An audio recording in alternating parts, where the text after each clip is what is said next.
I'm Elizabeth and I'm here to talk about books. Or actually today I'm here to talk about travel through space with books. This is my Tome Infinity and Beyond reading wrap-up. Spoiler alert, I only ever managed to read 2 books. So, a few weeks ago I saw a broadcast informing me that planet Earth would be destroyed. But fear not, because evacuation plans were set up by these 2 cute aliens who wore a striking resemblance to Megan and Sue from the restricted section. That was probably pure coincidence.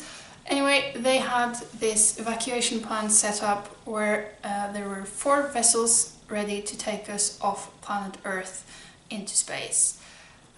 All you had to do to get a room in one of these was to read a book meeting a certain challenge, a separate challenge for each vessel, of course.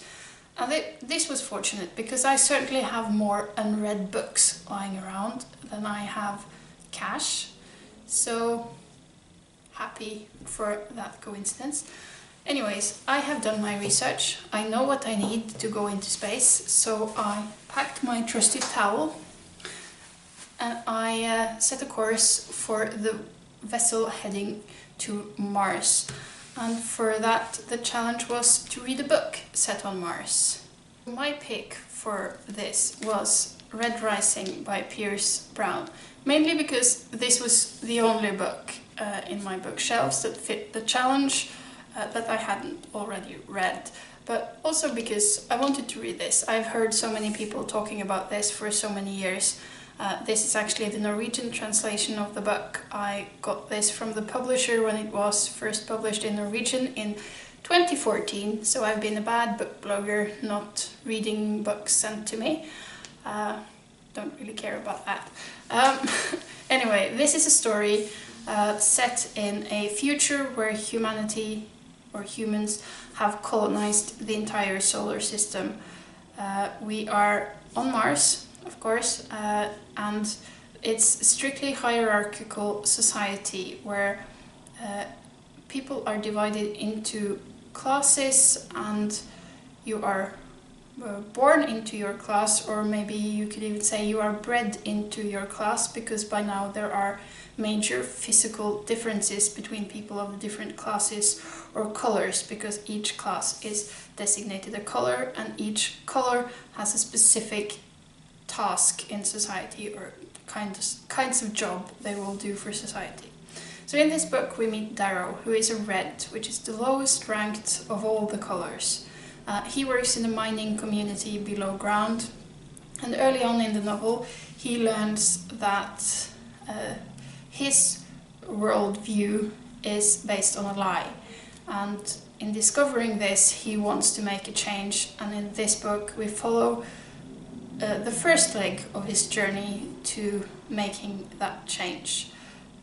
This is the first book in a trilogy, so I can only assume that the struggle will continue over the next 2 books. Or actually I can do more than assume, because I'm already halfway through the second book, called The Golden Sun. I like this well enough, obviously, because otherwise I wouldn't have started the second book. I think that if this was a relationship, we would be friends rather than anything more. Okay, that was a weird analogy. Moving on. But my point is, I like this, but it's not my preferred kind of sci-fi. So I guess it's a question of taste more than about the book.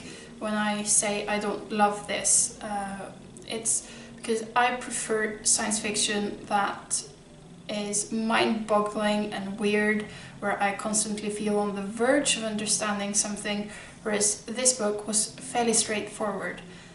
I mean, it was a bit slow in the beginning, setting up the society, setting up the characters and their motives, but then once Darrow sort of gets his mission, it picks up, it becomes this plot-driven, fast-paced adventure story in space.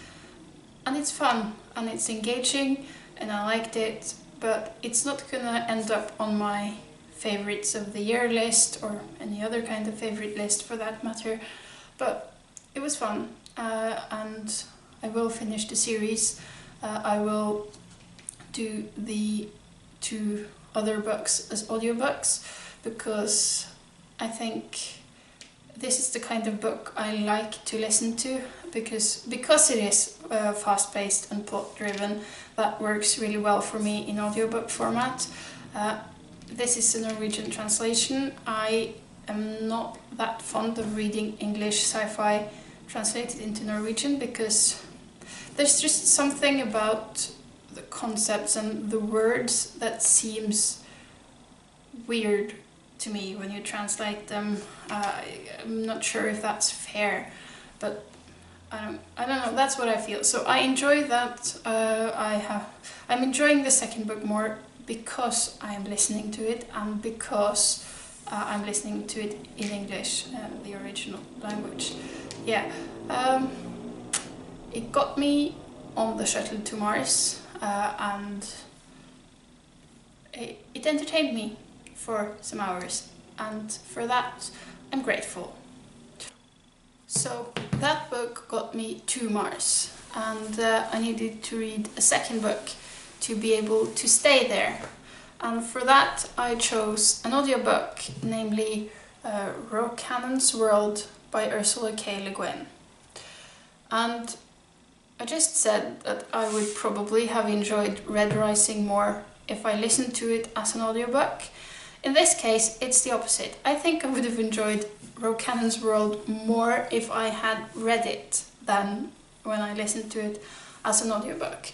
And the reason for that is that this is a completely different kind of sci-fi.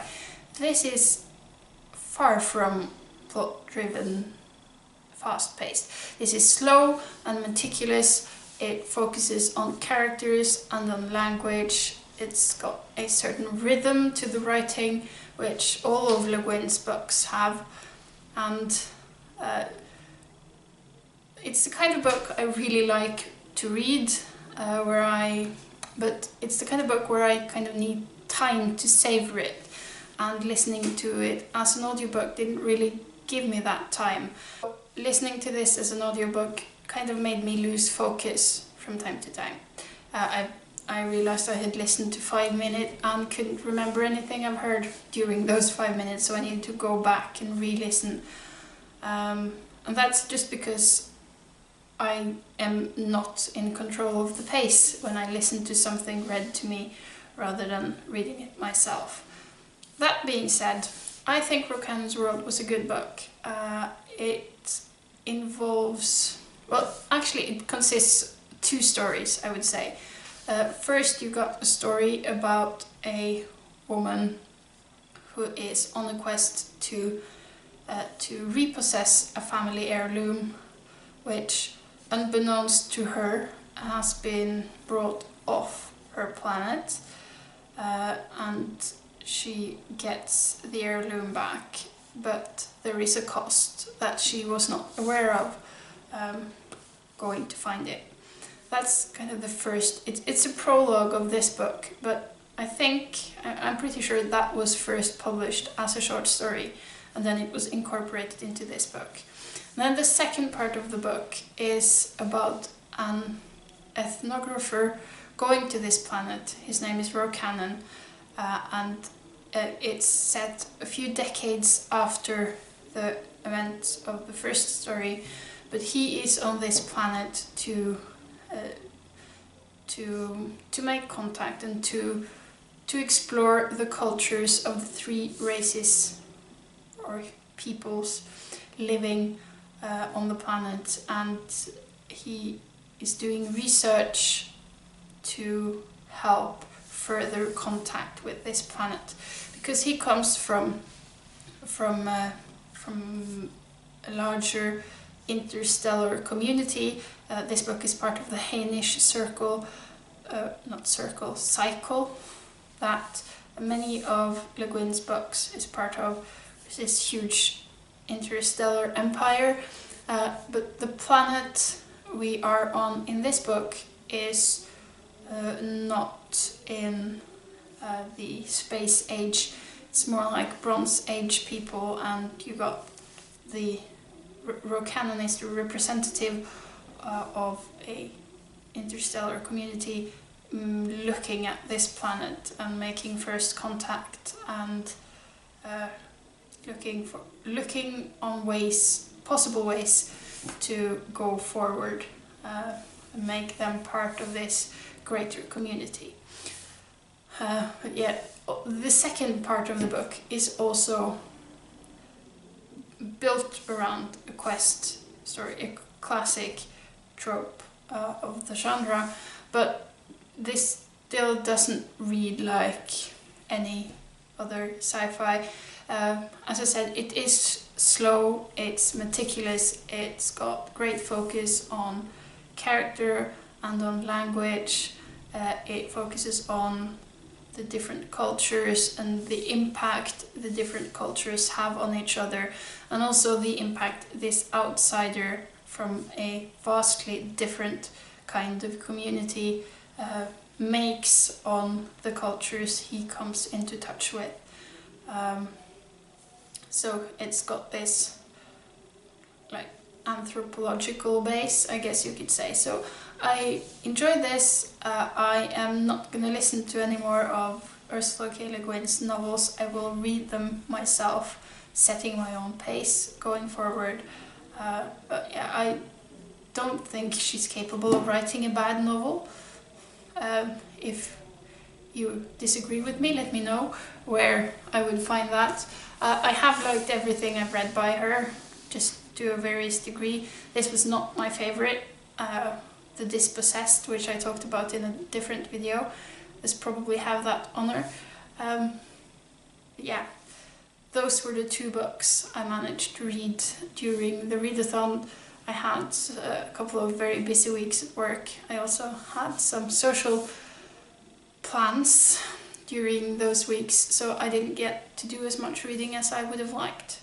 But I managed to read those two, which managed to set me on Mars. So I guess that's where I'm living now, and I have to start growing potatoes, I guess, maybe. Well, that's all I have for you today, so thank you for watching. Have you read any of these books? Do you have any other recommendations for me for books set on Mars? I need to acquaint myself with my new home after all. Until next time, bye bye.